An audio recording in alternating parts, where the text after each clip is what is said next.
Поселку Мерхамед в Акмесджите 30 лет. Палаточный городок возник на пустом поле в районе улицы маршала Жукова летом 1990 года. Юбилей жители поселка хотели отметить большим праздником, к которому готовились несколько месяцев. Но в последний момент власти запретили проводить мероприятие в связи с пандемией коронавируса. Улар мотивация япа коронавирус меселесі деп. Абле бір түшіні бақсан, айса епсіне ясақ олсын да коронавирус олса Көктебелде музыкальный джаз фестивалі кете. Ақярда байк шоу дейлер, біріне дейлер, о кете. Binlerle adam toplaştı bayk şovu. 30'den ziyade adam toplaştı. 30 binden ziyade adam toplaştı. Bugün de bana Yalta'da müzikalny festival keti. Onda da bayağı adam toplaştı.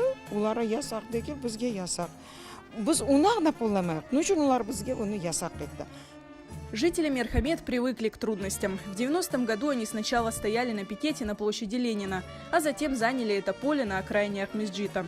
Поначалу их было всего 3 десятка. Людей объединяло отчаянное желание жить на родине. Вот келдім площадь Ленинге, 12-ci очередь мен yazıldım. Да, stollar koyğanlar, palatkалар koyğanlar. Ayttılar, bugün mında yatacaksınız. 2 gün, 3 gün mında yatacağımız.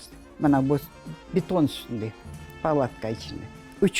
günü 2 avtobus geldi bizge. Yüklep bizni getirip bu polaga. Pola ot, kleber ot, вот так edi. Gelip düştük, şaştık. Gelip düşkende mında 34 kişi edik. Красивое поле большое. Вышли из автобуса, не знаем на поле смотреть или друг на друга. И когда мы повернули голову направо-налево, я увидела большие вот такие вот красно-алые маки. Все поле было в маках, вот по колено. И я мужу говорю, все, я отсюда никуда не уеду. Мы остались тут, и все, и больше я отсюда не уехала никуда. Мужчины сразу занялись строительством времянок. Первые дни пришлось жить в палатках по 3-5 человек на голой земле и привыкать к отсутствию элементарных условий. Adamlar 3-4 kazalar, fundament. Bine kümüşke çıkıştı, o 3-4 bölmen kaçıklar. Pencere kapısı yok. Только şifermen ağaç. Ahayım bek hastalandı, insult oldu, infarkt oldu.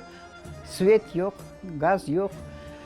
Lampadan skori pomoç çağıracak bolsak, ananda pajarnige, gece soğuklarda pajarnige çapıp sağ bolsunlar, skori pomoç çağırdılar bizge. Ana son yolga çıkıp bekledik. Не матрас бар, не бір yorkan бар, не бір шеки. В одном платьице летнем таком. Улымман екеуміз, Рефатман екеуміз едік. В общем, сумға кірсек, сумда да шарон пакеті бір шеки жоқ. Суны сатып алдық біз. Машинамен келеді, мұнда сатайдылар. Ішмеге де, құрмаға да. Айерде машиналарын жібермейлер бір яқа. Стройка етелер татарлар деп. Айерлерде колония жүрді, аскерлер, солдатлар. Мен шөпіні алып, мінерден мінерге қойған кішілігіл ме? Анадың мені? Білмесен де не зорың білер. Больше, чем отсутствие условий, вспоминают люди, угнетало равнодушие властей, постоянные визиты с требованием «Уезжайте». Бірінші жылдары біз жүрдік по всем инстанциям. Біз қапыдан кірсек, олар пенжереден шығып қашайдылар. Біз пенжереден кірсек, олар қапыдан шығып қашайдылар. Начальство. Вот так мы и жили. Приезжали журналисты московского комсомольца, приезжали, в общем, со всех сторон. Пожарные приезжали, пугали нас уходить. А мы вот не хотим уходить, и все. Первые дома в Мерхамед стали появляться через несколько лет. Со временем поселок разросся, сейчас здесь больше 2000 жителей. Вместо палаток и времянок выросли добротные дома. Улицы поселка носят крымско-татарские названия.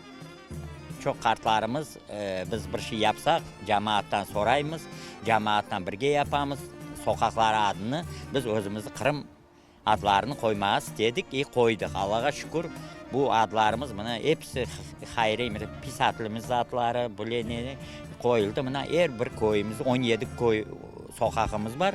Kasabamızda adı merhamet koyduk. Bu her bir adam merhametle bizge netsin, обращаться etsin deb.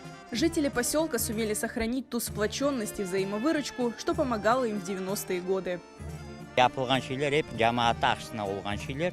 Bugünkü günde basketbolunu, voleybolunu, imine gelecekte детский площадка yapacak niyetlerimiz var. Bunlar için biz yanvarda 10'dan başladık. Bana bu yeri uklon edi. Biz 250 maşına toprak tokup, 70 tonna tırsa atsep tokup, abi yerleri doğrulap, 30 yıllık bayramımızı yapacak edik. Cemaat 6 ay bu bayramda bekledi. Своими силами жители поселка построили Джамаат Эва – общественный дом. Это место, где все собираются на праздники, встречи, где могут обсудить проблемы поселка. На свои средства здесь разбили сад в память о жертвах депортации. В поселке есть мечеть. Но в Мерхамед по-прежнему немало проблем, которые не решаются годами. Бірінші проблем бұл біздің yollar. Өзіңіз көресіз, мына бір yağmur yağsa, çamurdan, balçıktan bala çağı xo'rlana. O'zingiz ko'rdingiz bala baqchani alını. Hırsızlana, kapı pencereler hırsızlana. Quruchilik yo'q. Bunda mektep bizde yer verildi mektepga qurmayga. De ebet biz umid etamiz o'zimizning mektepga olur. Milliy adetlerimizni kutgan. Onun uchun shunchalik biz ne aldık? Mektep Ladaga mektep olacak ekan, invalid ballar uchun. Жители Мерхамед не отчаиваются. Они уверены, будут у них и дороги, и школа с детским садом для их детей, которых теперь здесь немало. Ведь самые сложные испытания они уже пережили 30 лет назад, впервые придя на пустое маковое поле.